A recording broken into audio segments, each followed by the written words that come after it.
पुन्हा एकदा आपल्या सुखाच्या गोष्टी आहे की नसेल माझ्या मनासाठी काय झालं. तू सांगितल्याप्रमाणे राजप्रसादी गेलो.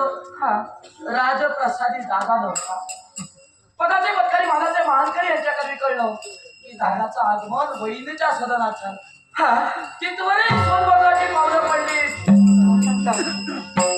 आणि शब्दानं हा आम्ही सहजरित्या दादाजवळ इच्छा व्यक्त केली. इच्छा व्यक्त केला. नकारार्थी शब्द तिच्या मुखातून बाहेर पडले. शब्दानं शब्द वाढला गेला. रूपांतर संघर्षात झालं. प्रतिज्ञार्थी शब्द त्या सोनबद्रानं केले. त्यामुळे नाही का? जोपर्यंत तुझी साथ आहे, जोपर्यंत तू माझ्या सोबत आहे, तोपर्यंत मला कुठल्याही संकटावर कोळ्यासो आग लागो तुझ्या प्रेमाला जवळ येण्याची हिंमत कशी झाली रे तुझी. महान आश्चर्य. काय वाटलं तुला या नंदिनीने तुझ्यावर प्रेम केलं होतं. प्रेम या माझ्या नेत्रातून एकसारखं ओसंडून वाहू लागलं असं तुला वाटलं होतं का. आणि म्हणूनच माझ्या इच्छेसाठी तुझ्या बंधूशी तू वैरत्व पत्करून इथे येऊन मला सांगतोय. एक गोष्ट लक्षात ठेव, मुळी ज्या नंदिनीने तुझ्यावर प्रेम केलं नव्हतं, नाही तुझ्यावर कधीच ही नंदिनी प्रेम करू शकत. आणि याला कारण काय असेल तर फक्त तुझ्या आणि तुझ्या बंधूमध्ये तेढ निर्माण करून सर्वांशी हात करायचं हे एकच ध्येय आमच्या मनाच्या ठिकाणी आम्ही बाळगलो. विविध प्रश्नाची प्रश्नावली सोनभद्रासमोर उभी ठाकली. ज्या नंदिनीवर मी प्रेम केलं, ज्या नंदिनीनं माझ्या सुखी संसारात प्रवेश करण्याचं स्वप्न दाखविलं, तुझ्या देहात बदल, तुझ्या वागण्यात बदल, पायाच्या नकावाच्या मस्तकीच्या ब्रह्मनंदापर्यंत निरीक्षण करतोय. मग ही नंदिनी नेमकी आहे तरी कोण? काय वाटलं तुला तुझ्यावर प्रेम करणारी नंदिनी ही सामान्य नंदिनी आहे. अरे तिथे तू या नंदिनीच्या प्रेमात फसलास.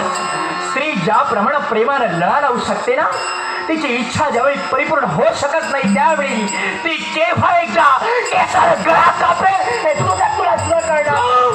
आणि म्हणत ऐकायचे ना, ही नंदिनी कोण आहे तुला. तुझ्या राज्यात वास्तव्य करणारी ही नंदिनी मुळीच नाही. ज्या कालनेमीने या नंदिनीवर जबरदस्ती करण्याचा प्रयत्न केला होता ना, तो कालनेमी दुसरा तिसरा कोणी नसून माझी पितृदेव होता. मुखात शब्द मुखात ठेव. मुळीच नाही. अगं प्रेमाचा खोट नाच माझ्या सुमित करण्यासाठी तुझ्या बापाला सरळ राहते माझा काही करून घेता आला नाही म्हणून तुझा आधार घेतला. धिक्कार असतो तुझा. वाटेल तो धिक्कार करले. अगं तू विषारी नाही हवेची दूषण देण्यासाठी हरवतच आहेस. हवं ते म्हणतो. अगं ज्यावेळी तू जन्माला आलीस ना, त्यावेळा हाताच्या अंकाच्या नखानं तुला मारिलं. कारण हा म्हणताय तुला. अगं मी प्रथमच म्हटलं, प्रेम हे निस्वार्थीपणे केलं जातं, स्वार्थापोटी केलं जात नाही. अगं असंख्य स्त्री जातीला लाजेनं मानं खाली घालावे ना, असं निंदनीय कृत्य तुझ्याकडे मी घडलं गेलं.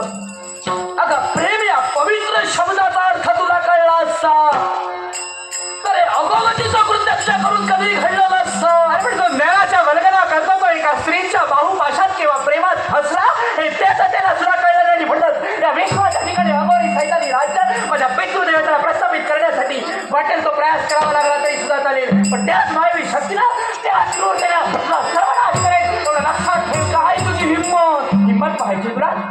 अगं हा तुझ्या बापाला जर शक्य झालं नाही तर तू शक्य करणार. सत्य.